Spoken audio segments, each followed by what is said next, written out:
Okay guys, Coach Justin here down at Agoge Brazilian Jiu-Jitsu again. Okay, so today I'm going to be talking about gradings and how gradings are done here at the Agoge.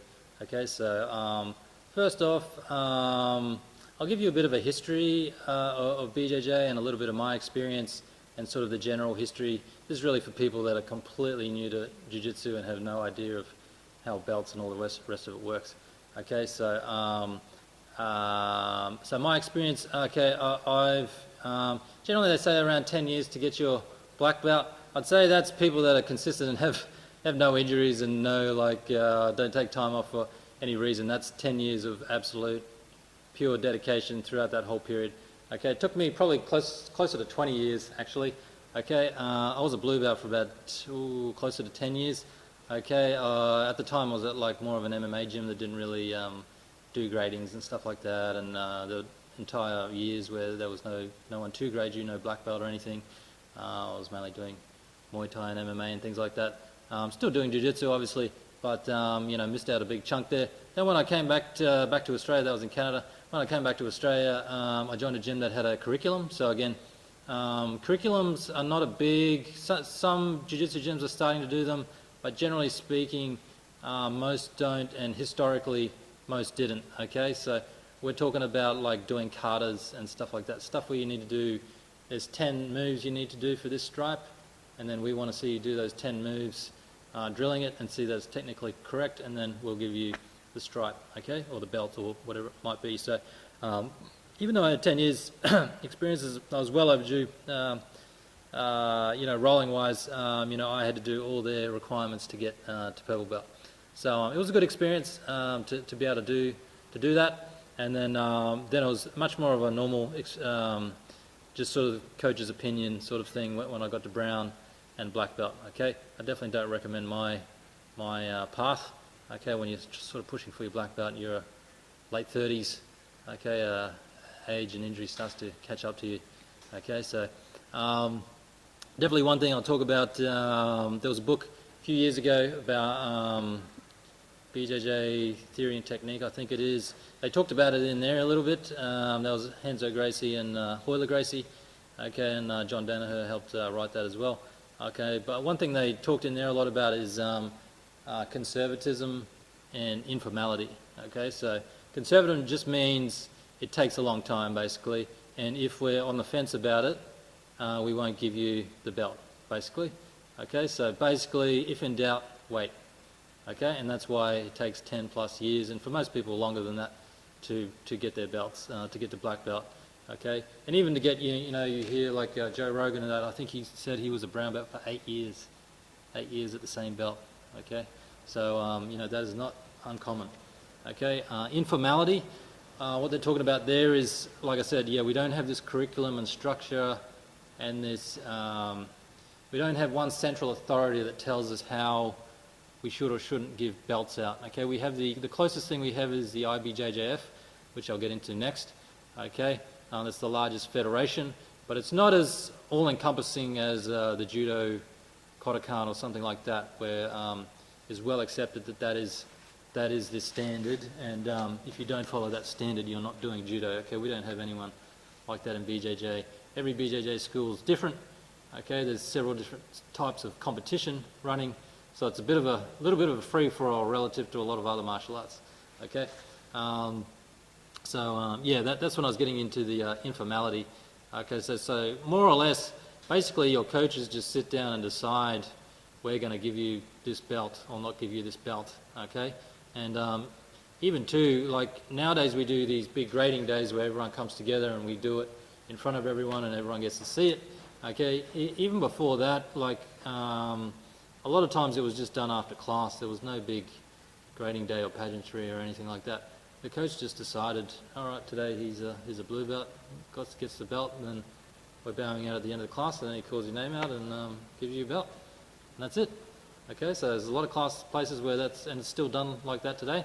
We try to do the two big gradings every year, but yeah, that's sort of a history of how it used to be. So again, with the informality, there's generally no testing and all that sort of stuff, belt testing, doing katas and forms.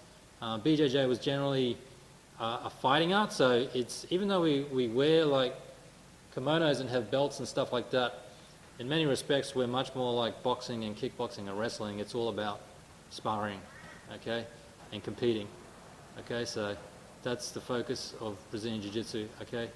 So they also in that book too talked about like how do you, it's hard to compare, you know, two people. You might have someone who's very technical and knows lots of moves, but he can't do them in a roll very well. You'll have another person who only knows a fraction of what he knows, but he can actually really do them when he's in a roll, when he's fighting. Okay, so how do you balance those two out? Okay, ultimately they said it's up to the black belt, the coach, to decide who is ready for the next level and who isn't. Okay. Some other things, just historically, I'll say, like there was one thing, I remember Half Gracie, there was a thing where people used to ask him, he had a thing, if anyone ever asked him about a belt, like why am I not moving up a belt or whatever, he used to say, he wouldn't give them an answer, he would just say, if you dare ask him, he's going to add one more year onto even assessing, to even thinking about it. Okay, so there was also this sort of like, you don't ever ask about belts, okay, I'll give it to you when I feel you're ready and stuff like that. Okay, so that's sort of the history that we're coming from. Another thing to think about too is the belt really is a reflection of you, and then by association me and this academy. Okay, so if you're not very good, well, that implies that I'm not very good and this academy is not very good. So I don't, you know, that's what also makes coaches be more conservative than anything, that they'll wait rather than give it to you even though they think you're not ready yet. Okay, they'd rather wait. Okay, there is a balance that has to be found there though, because if we keep the standard too high, it becomes a thing of almost no one can attain that standard. Okay, the gym will only be full of 20-year-olds that train 6 times a week. Okay, we've got a few of those guys, and obviously they move up faster than everyone else, but for most people, okay, that's an unobtainable standard to hold. So just understand that's the history of where it's coming from. Okay, but we also have to balance that with everything else, which I'll get into later. Yeah, so that's maintaining a high standard, but you know, keeping it obtainable for average people.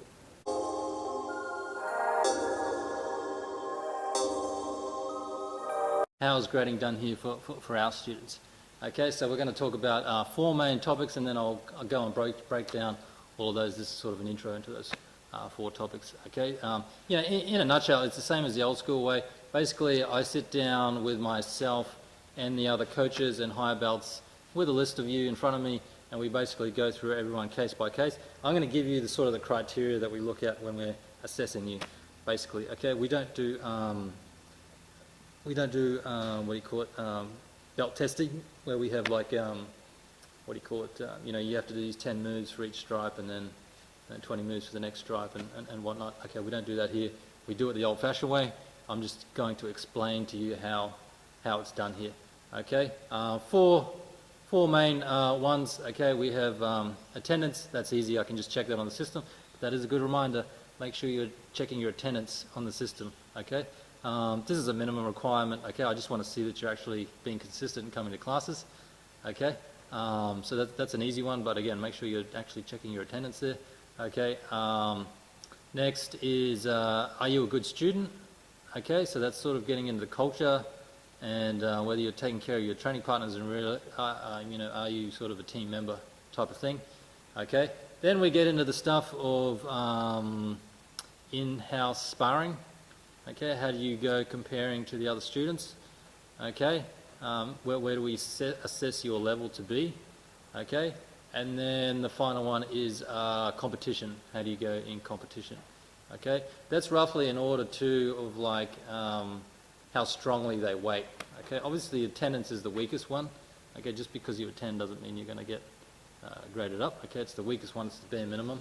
Okay, and then the next one is being a good student. Okay, so a bit more important. Okay, but again, just being a good student doesn't mean you're actually good at jiu-jitsu, does it? Okay, so then we look at class sparring, okay, how you go sparring with all the other students, okay, and then the highest standard is competition sparring. Okay, so I'll get into all these in a second. Okay, so another thing, think about it like it's a bit like a job promotion, I guess. Your superiors will sit down and discuss whether you're ready for the next level.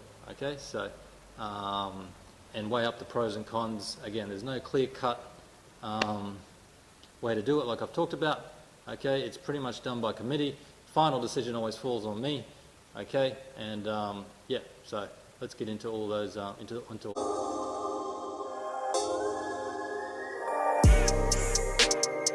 So now let's breaking down all those points. Like I said, attendance is a pretty easy one. I just check the system to see how many classes you've been coming to.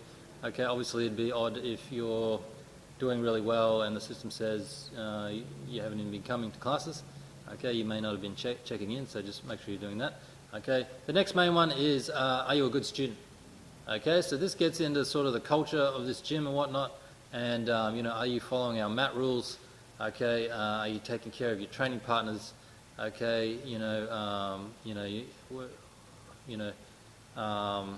think of it too like me promoting you to a coloured belt or whatever is also saying you sort of align with this academy and its values or whatnot. If you're completely out of line with that, it's going to be very hard for me to promote you, okay, even if you are winning gold medals and all the rest of it. So that's why I put this before I even talked about who beats who and competition and all that, okay.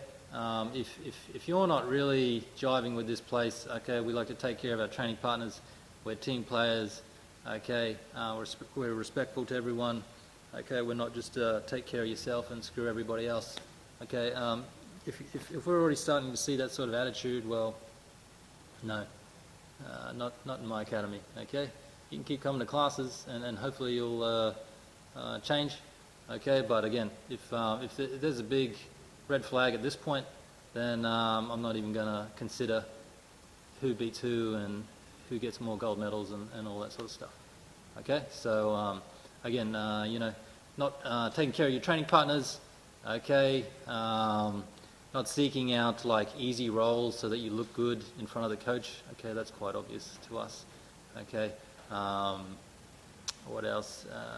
Do you get are you respectful of the coaches and follow their classes? Like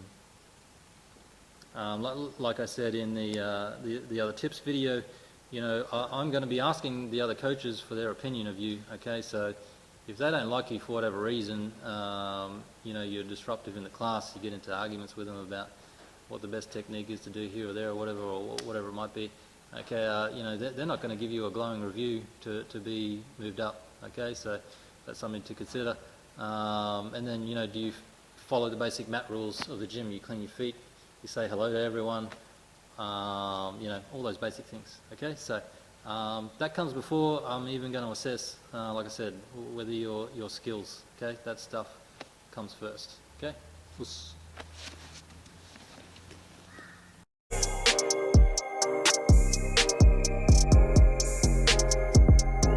Let's get into the nuts and bolts of how do you perform in class during sparring. Okay, so we're starting to get above all the basic things like attendance and all that, and actually assess your skills on the mat. Okay, ultimately what jiu-jitsu is all about. Okay, big things here we'll talk about is cohorts.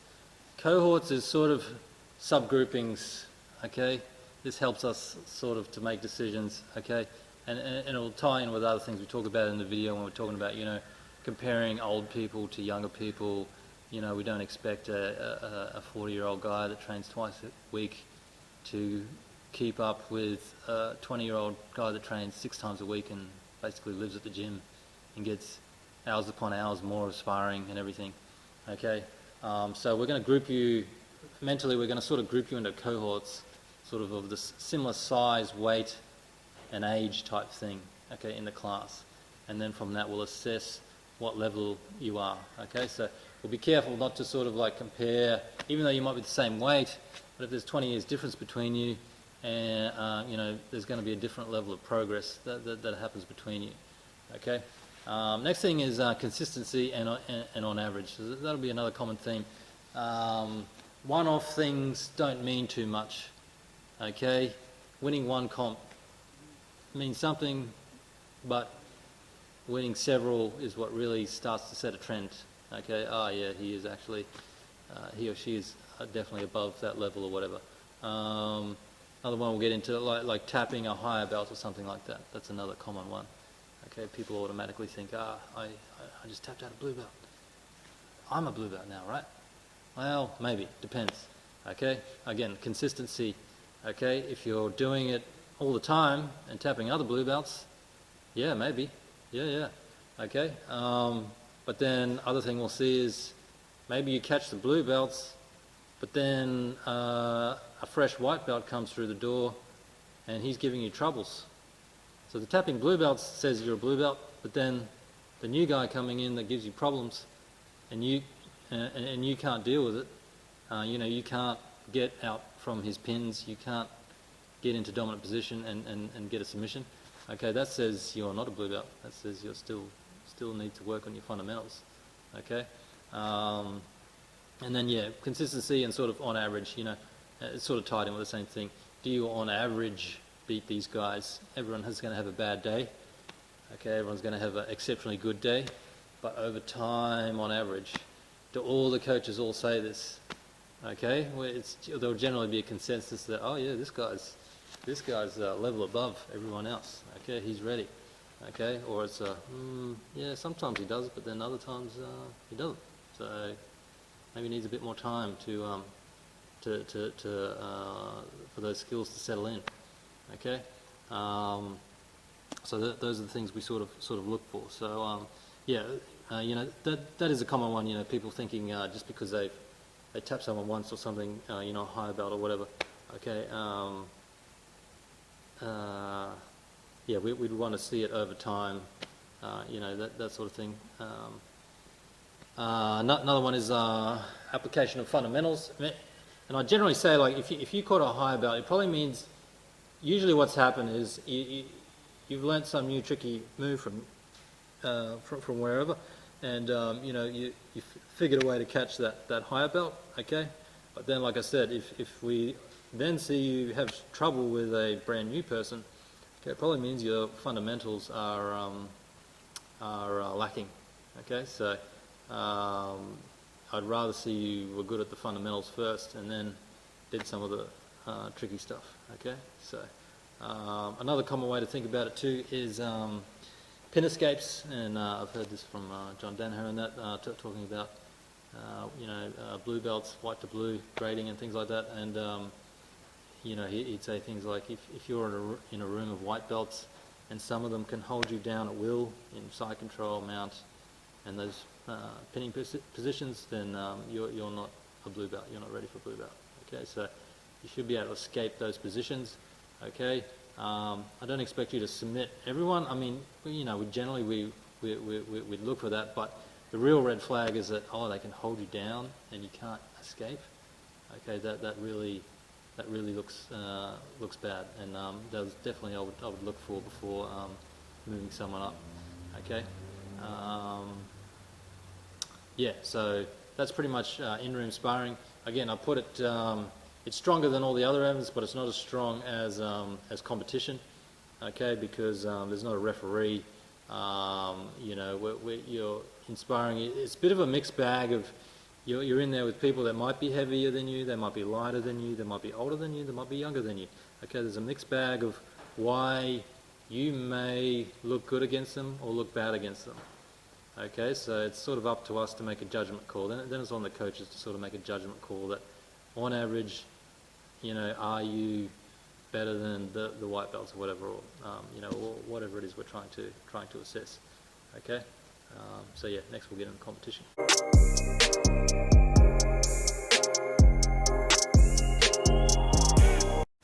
Okay, let's talk about now competition. Okay, so I would consider this the highest form of comparison when we're trying to assess your skill level. Okay, and it's higher than in-house rolling. Okay, the reason for that is, all the variables are taken out, like I said in the previous section. You're rolling with people at different weights, different skill levels. The whole idea with competition is you pick a weight class that's closest to your optimal weight class. Okay, so the weight advantage or disadvantage is taken out of it. Okay, then you'll be put into your belt class, white, blue, purple, brown, black. So the skill differential, as much as possible, is taken out of it. Okay, and then you can pick your age class. Okay, you can pick the 20 to 30-year-olds, the 30 to 40-year-olds. Okay, and then the age differential is taken out of the equation. Okay, obviously, sometimes your division that you ideally want is there's no one in there and they have to move you. But again, I can see that. I can see that you had to move up a weight class, or you had to move down an age class to get some comp rolls. Okay, again, it's clear cut to me. Okay, I can also, there's a referee there to impose the rules and make sure everything's legit.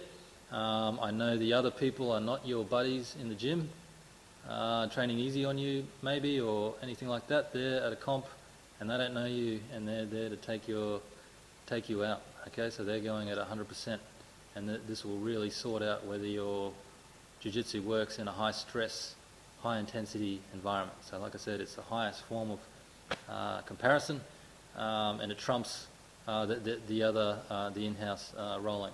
Okay, if it was like building a case, I would say this is hard evidence, and the other stuff is like anecdotal evidence. It's opinions and all that sort of stuff.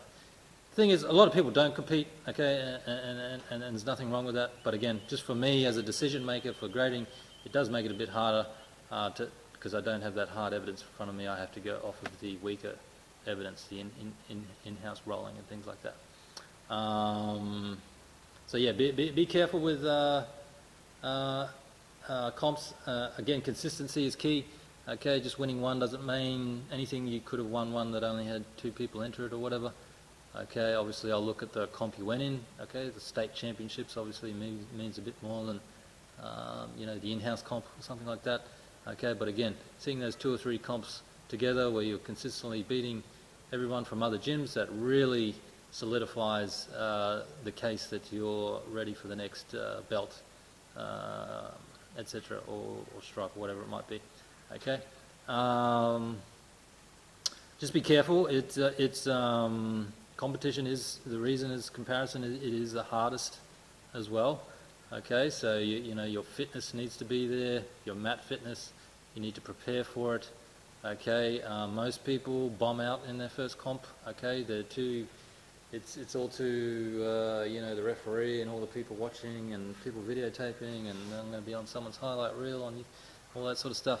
Okay, it takes a while, just like doing jiu-jitsu, right? Okay, the first few probably going to bomb out, and then it'll just become an everyday thing, and then you'll actually start to perform to the level you can in the gym or whatnot. So be careful too, like using it as a point to make. Maybe you are coming up to a grading or whatever. If you really bomb out in the comp, well, it's not going to help you at the grading. Yeah. So that's competition. Like I said, most people don't. Okay, so there's nothing wrong with that. I'm not forcing anyone to compete. It's just from my point of view as the decision maker, I have a little bit less to go on. Okay, without the competition. Cool.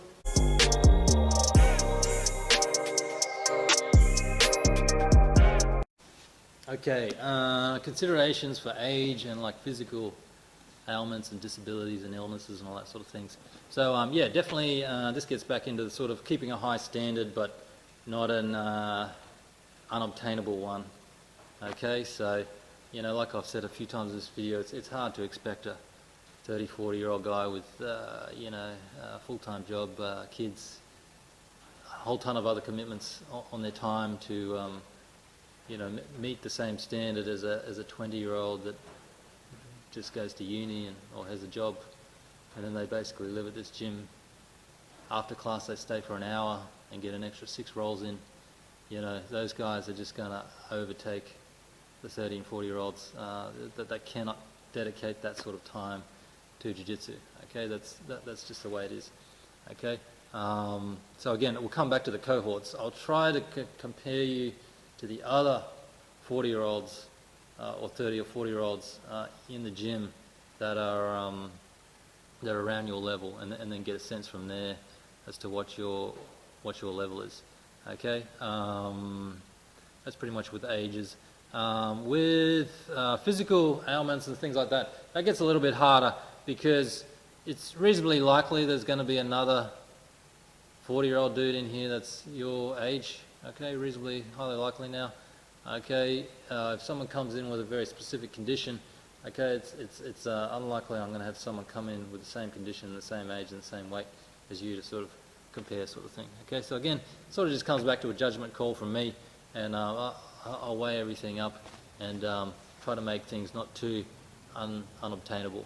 Okay, yeah, so that's pretty much age and physical ailments and things like that. Cool.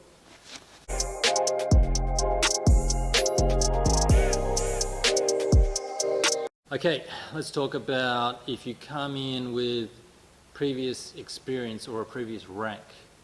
Okay, so what I'm talking about here is people that come in from another jiu-jitsu gym and they've already got a few stripes on their belt, or they're already a blue belt or a purple belt, or whatever it might be. Okay, and also people that come in with experience from a similar martial art, so that might be Judo, very closely related, wrestling, or MMA. Okay, we get people come in from those different sports. At the end of the day, basically you're going to get leveled up relative to the level in our gym. Okay, I'll talk about the cohorts again. Okay, from watching you roll with everyone, I'll get a sense as to which cohort you seem to be rolling on an equal level with. Okay, there'll be people you beat, you're obviously a bit better than them. There'll be people that beat you, I'm talking on average here. Okay, you're obviously less than them. I'll look for the people that you sort of have the hardest roll with. It's 50-50. You're on top attacking, they're on top attacking, backwards and forwards. You tap him, he taps you. Okay, sort of that 50-50 area. And then I'll basically put you in that. And then I'll look at what I've graded them to. Okay, and then I'll basically put you in that bracket. Okay, so sometimes that means you might move up faster. Okay, usually there's people that come in with no stripes on their belt, but they've already got all this experience from judo or wrestling, or skills that really translate well straight over to jiu-jitsu. Okay, at the grading they might get 2 stripes straight away or something like that. Okay, in extreme cases they might get a whole belt. Okay, again, if you're tapping all the blue belts, well, shit, you're not a white belt. Okay, so and again, I can skip, I can go fast on the white to blue to purple I can't. Okay, so it gets hard when people come in with more stripes than what we assess your level to be. Okay, at this gym, like if you come in with 3 or 4 stripes, but I kind of see you having your 50-50 match with the 2 stripers, then that's the cohort I'm going to put you in. Okay, so effectively what that means is you'll stay at that level until the people I put you in as a cohort go to your level. Okay, and then once they're ready for their blue belt, and all things being equal, you've been consistent, okay, you'll move up when they move up, when they catch up to your level. Okay, so yeah, that's pretty much how we handle people with already have experience or already have rank coming in from other academies or other sports. Yeah, cool.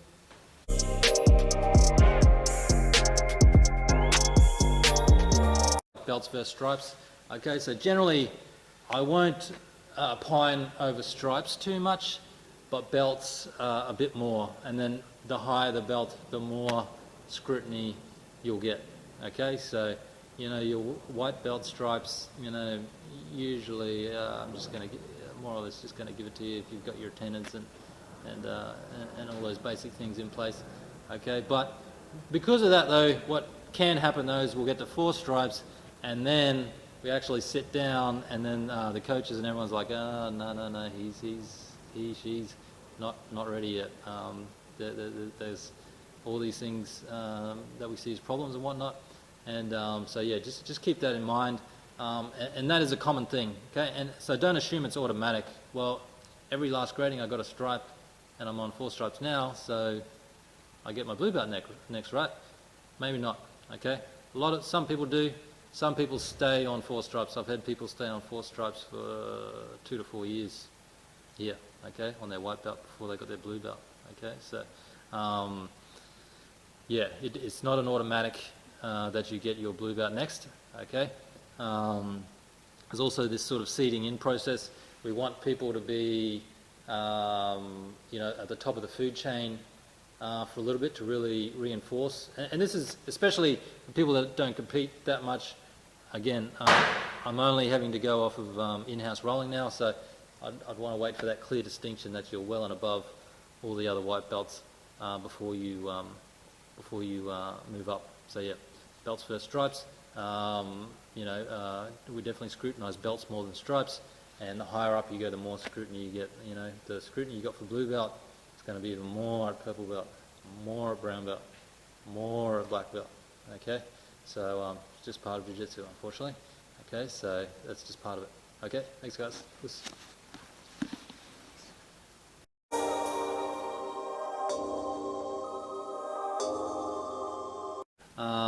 We'll talk about like the ideal versus the most common way. Okay, the ideal way is I sit down with this list and I ask the coaches, and we look at it through those 4 questions, and pretty much every coach is absolutely like, oh my God, yes, that guy, yeah, give him a belt now, please. Okay, that's the ideal way. The ideal way is you progress so much and so obviously, you're winning competitions, and even the coaches and higher belts are saying, you know, give that guy his next level because he's starting to make me look bad. Okay, if you give him a belt, then I won't look so bad now when I roll with him. Okay, so you know, that's the ideal way. I will say though that that's usually the guys that are you know, quite athletic and you know, train and compete a lot. Okay, so that's usually those guys. So that's the ideal way. That's an easy way for me, where it's a slam dunk and I don't have to think about it too much. Okay, but you know, that's not most people, I'll say that. Okay, most people don't fall into that category. I'm just saying that makes an easy judgment. If you want to make my life easier, okay, that you'll strive for that. But like I said, most people do not get a clear tick in all those boxes. They don't have every coach vouching for them for whatever reason, and it comes back to me to weigh up all those things and to make a judgment call. Like I said, we want to maintain high standards, but we don't want to make it to be unobtainable. So I'll try and take all those things into account.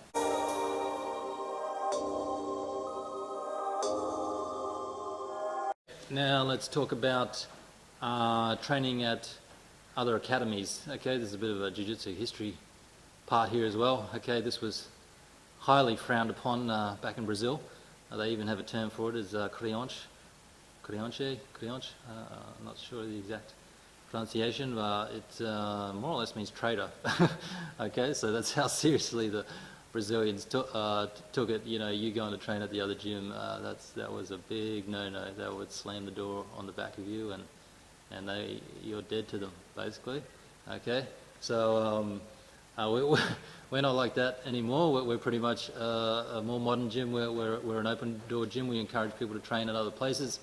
Okay, I will say though with gradings and competitions, that's when it starts to get a little bit tricky. You want to sort that sort of stuff out. So what I mean is, you know, you can understand the reason why it was frowned upon so much, is you might take what we're doing here and show them all of our moves or how to beat our moves, or you know, stuff like that.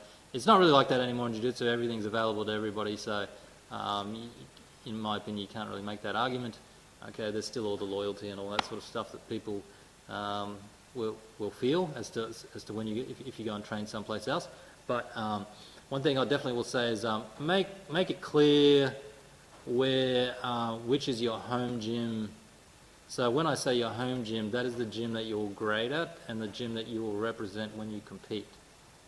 Okay, so make sure that's clear. Decide in your head what you want to do, and then make sure you tell all the schools that you train at, so that they're clear too as well. Okay, so there's no confusion. Oh, well, I thought you were training over there now. What are you coming to us for? You know, all that sort of thing. Okay, so make sure that's clear from both of your minds, just to clear up any confusion.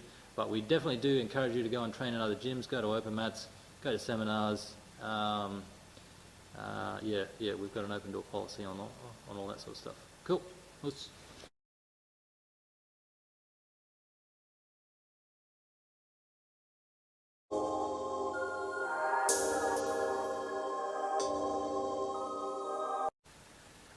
Okay, let's talk about the federations. Okay, so we have the IBJJF, the International Brazilian Jiu-Jitsu Federation. That was created by Carlos Gracie Jr., son of Carlos Jr., brother of Elio. Okay, so that's probably the biggest and most well-known, well-funded federation that there is. Okay, and they hold the biggest comps, so the people that win those, you can sort of consider them the world champions of Jiu-Jitsu and Nogi Jiu-Jitsu. Okay, there are other competitions as well. Okay, but they sort of have the most prestigious one, I guess you could say. Okay, so then under them, that's the international, on the international stage. Then under them we have the Australian Federation of Brazilian Jiu-Jitsu, AFBJJ, that was created by Peter DeBean. He got his black belt from Carlos Gracie Jr. as well, so he started the whole BJJ circuit in Australia. Okay, and he created the Pan Pacific, which is the biggest comp in Oceania. Actually, it's actually bigger than Australia. It's sort of considered the Oceania Championship, Pan Pacific. Okay, and then that's actually been taken over by the IBJJF now, so it falls under the umbrella of the IBJJF. So it's sort of on the world stage there. That's down in Melbourne once a year, and that's pretty much the big annual competition in BJJ in Australia. Okay. So that's at the national level, AFBJJ. Then at the state level, we have the QBJJC, Queensland Brazilian Jiu-Jitsu Circuit, okay, run by Daniel Lima from the Gold Coast there. So that is the main. So that's pretty much the state, Australian, and international. Okay, and then they all follow the rules set out by the IBJJF. So the sport rules. This is really just about competition jiu-jitsu. Okay, so they do have some minimum guidelines for grading, okay, and it all comes from the IBJJF, and everyone just follows the IBJJF, right? Okay, so because also this academy is registered under the AFBJJ, and my black belt is registered under the AFBJJ, okay, so again, we just sort of follow what they say, and they just follow the IBJJF. So the IBJJF just has minimum time frames for each belt. Minimum times you must be at one belt before you go to the next belt, okay, so those are as follows. White to blue, okay, they actually don't set one for that one, okay? That can be as little as 6 months or anything, or as long as I feel necessary, okay? That's usually the most common one, white to blue, okay? Yeah, there is no minimum for that one, okay? I can do it as short as I want, I can take as long as I want, okay? Blue to purple, it's 2 years, okay? So you must be a blue belt for 2 years before I can give you your purple belt. Okay, doesn't matter how many competitions you're winning, doesn't matter how good you are in the gym, all that sort of stuff. Okay, if I follow the standard, which I am, okay, I can't give it to you in less than 2 years. I can take longer. These are all just minimums. I can take as long as I want for all the others. I just can't give it to you shorter than that. Okay, purple to brown is 1.5 years, 18 months. Must be a purple belt for 18 months before you get your brown. And then 1 year from brown to black. You must be a brown belt for a minimum of 1 year before you get your black belt. Okay. They also have minimum age requirements. You cannot get your blue or purple belt until you're 16 years or older. Okay, and then you cannot get your brown belt until you're 18 years or older. And you cannot get your black belt until you're 19 years or older. Okay, so again, we're really only talking, that's only the kids that started when they're 5 years old that are any chance that they're getting their black belt at 19 years of age, okay? They'll be having to hit, they'll be compared to the adults at that point, so they will need to be beating adult black belts at 19 years old. So, they would need to have been training quite consistently since 5 years old and doing a lot of competitions and stuff like that to be getting their black belt at that age. Yeah, so that's pretty much it. They did bring in a new rule now where if you're a world champion, okay, you can skip those time frames. Okay, so you go to Las Vegas or LA, I don't know where the world championship is held now, and you're a blue belt and you get a gold medal in the world championships then you're allowed to go to purple in less than 2 years. Okay? So it probably doesn't apply to you. Okay, all right.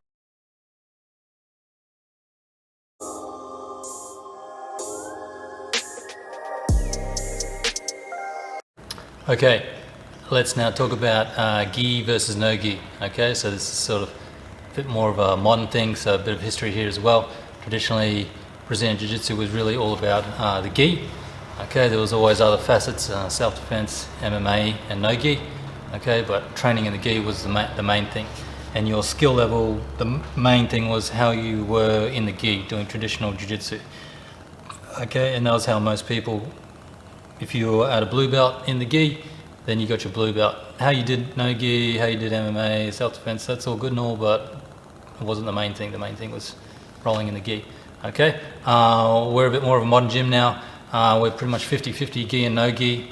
Okay, so we are going to have people that exclusively do no gi. We're going to have people that exclusively do gi, and we're going to have a whole bunch in the middle that do both. If you look at our class structure, we're pretty much bang down the middle, half gi, half no gi. Okay, so we're not going to hold that against you. Okay, so if you only do no gi and you're at a blue belt level or purple belt level in no gi, we're going to grade you up. Okay, just like everyone else. Okay, the only one thing we will ask is that you do come to the grading, which the grading is in the gi. Okay, consider this your traditional formal attire. Okay, you should have at least one gi. Okay, we do have higher gis if you don't them. Put them on. You can get your belt like everyone else. Okay, you can get the gauntlet. Okay, the whipping, you don't want to miss out on that. Okay, and yeah, I think it's a little bit silly putting belts on people in their rash guards and shorts and stuff like that. So come down to the grading, we do 2 a year, and put your gi on, and even if you do no gi, okay, it's still good to put it on once a year, and just consider it your formal attire. Okay, all right, let's.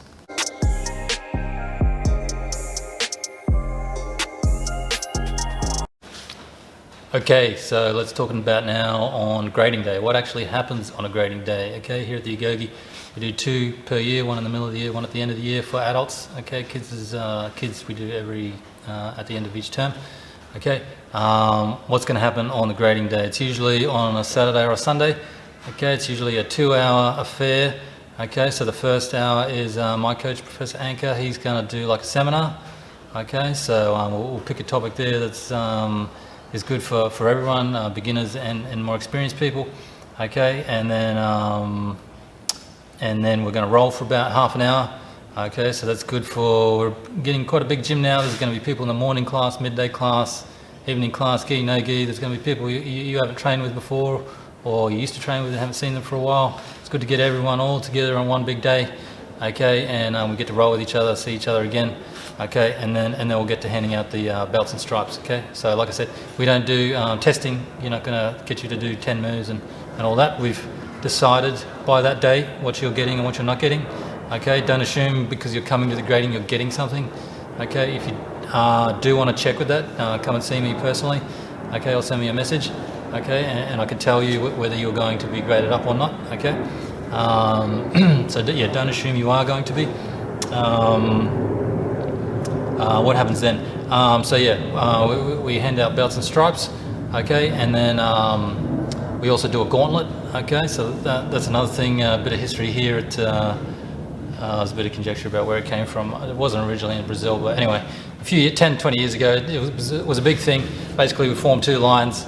Okay, the people got new belts. We take our belts out and we give them a whip on the back. Okay, as they walk through, consider it like a rite of passage. Okay, and it got banned there for a while because a lot of people were taking it too far and whipping people too hard. And then, yeah, a few years ago, I sort of asked everyone if they wanted to bring it back, and everyone was all in favour of it. So, we definitely tell people to be controlled with it. Don't be silly with it. But for the most part, everyone has a good time, and everyone actually looks forward to it. And it's good to have something that's different. Okay, other people do shark tanks and things. We're rolling all day, every day. There's nothing new about rolling. But yeah, this gauntlet is a special thing just for people that get new belts, and we only do it twice a year, so it's a special occasion type thing, and most people really look forward to it and get a lot out of it. And after that, then we put on food and put some beers on and things like that, so hopefully everyone hangs around. So yeah, that's grading day. Like I said, if you want to know about whether you think you're going to get something or not, okay, come and see me. But we still even if you aren't, it still is a good team building atmosphere. It is nice for you to be there to support everyone that is getting belts. Okay, so put it in that light. And yeah, we hope to see you. Thanks, guys. Puss.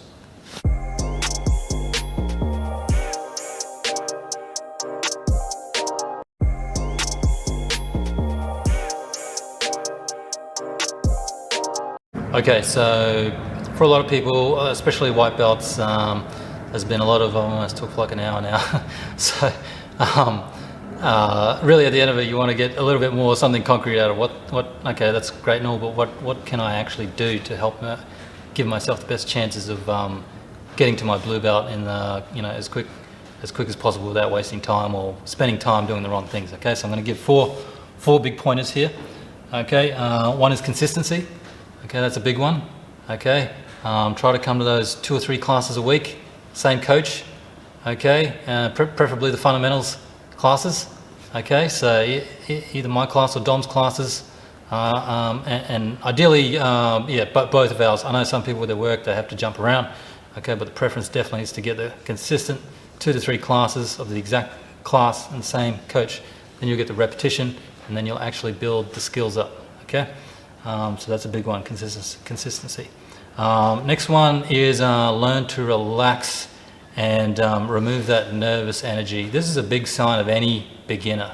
Okay, this holding on, freaking out, squeezing. Okay, that's a sign of a beginner. All beginners do that.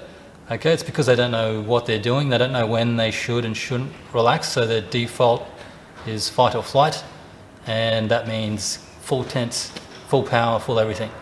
Okay, keep in mind all combat sports, real combat sports, boxing, kickboxing, wrestling, jiu-jitsu, okay, once you're actually competent in it, okay, you should be spending 3/4 of your time in an alert but relaxed state. Okay, that's for all of those combat sports, MMA, everything. Okay, if you were to spend 3/4 of your time in an intense state, okay, you'd run out of gas in no time. Okay, so that's a big sign that you've crossed the threshold into a blue belt. Okay, we don't want to see this tensing and freaking out. Okay, really what's happening there, you're jumping at shadows. You think everything the guy does is going to submit you, so you explode out of this, explode out of that. Okay, you haven't settled down and you don't understand what's actually happening, and that for most of the time you should be relaxed. Okay, so that's a big one, and you'll hear that from the other coaches. A lot of times you'll hear, when I ask someone, is this guy a blue belt or whatever, the other guys will tell me things like, he doesn't feel like one to me. Okay, he doesn't feel like a blue belt. Okay, I think when you really drill down to it, this nervous energy is a big part of that. Okay, if I feel this nervous energy, that tells me you're still a white belt. You're not a blue belt yet. Okay, so that's a big one. Learn to relax. Okay. All right, next one, fundamentals. Okay, generally work on the fundamentals over the advanced stuff. Okay, so we'd rather see you be able to escape pins. Okay, get some work on your guard retention. That's more important than doing some fancy submission, flying arm bars and stuff like that. Even if you pull it off on a higher belt in front of me. Okay, yeah, it looks good, but I see this time and time again. You'll see people that can do that stuff and it looks good, and then a white belt walks in through the door, or someone less experienced for them, and they can pin them and hold them in side control and they can't escape. Okay, I don't care that you can do a flying arm bar on a purple belt. You can't escape a white belt that knows less than you. Okay, that's much worse. You're not going to get your blue belt. So focus on the fundamentals.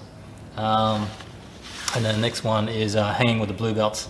Okay, so you should be able to, doesn't mean you're going to tap them and everything. They're obviously got more experience than you. Okay, but you want to be able to give them problems. They shouldn't have an easy time with you. Okay, so that's another thing that shows that you're getting up to those levels. What can you do to cover these things? One, like I said, is consistency. The other one is start rolling. Okay, really Jiu-Jitsu is all about rolling, and that is really where the skill assessment comes in. So we get some people that are quite tentative and they don't want to roll too much to begin with, that's okay for a couple of months. Okay, you're still getting a feel for things, and that's fine. Okay, but eventually you've got to start rolling. Okay, you've got to do the positional sparring in class, and then after class you've got to stay for a couple of full rolls. Okay, come to the open mats, do some full rolls with the other belts. Okay, that's the only way we're really going to start putting things together, and we're going to start testing those skills. Okay, so we do see some people that are a little bit too hesitant. It's like, well, you've been training 6 months now, you're still not really staying after class and getting a few rolls in. You need to start rolling. Okay, otherwise, yeah, that blue belt will take a bit longer. Okay, until you do start rolling. Okay, all right, thanks guys.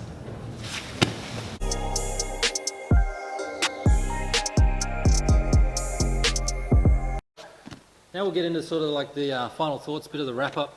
Okay, so I'll just say a few extra things and sort of wrap things up here. So one thing I'll say is like careful what you wish for. Okay, enjoy that time as a white belt where you you know can you know no one expects too much of you, and you can just have fun with things. Okay. It's like that time as a kid, right? You're never going to get it back once you level above that. Okay, so just enjoy that time. Okay, so a few things too to think about, like when you do level up, this is typically what happens. Okay, so the lower belts, the lower ranks below you are going to go much harder on you. Okay, on Friday we were both white belts, and rolling with you was, you know, you tap me, I tap you. Who cares? But on Monday, oh, you got your blue belt on the weekend. On Monday, you're a blue belt. Now when I tap you in front of the coach, that means something.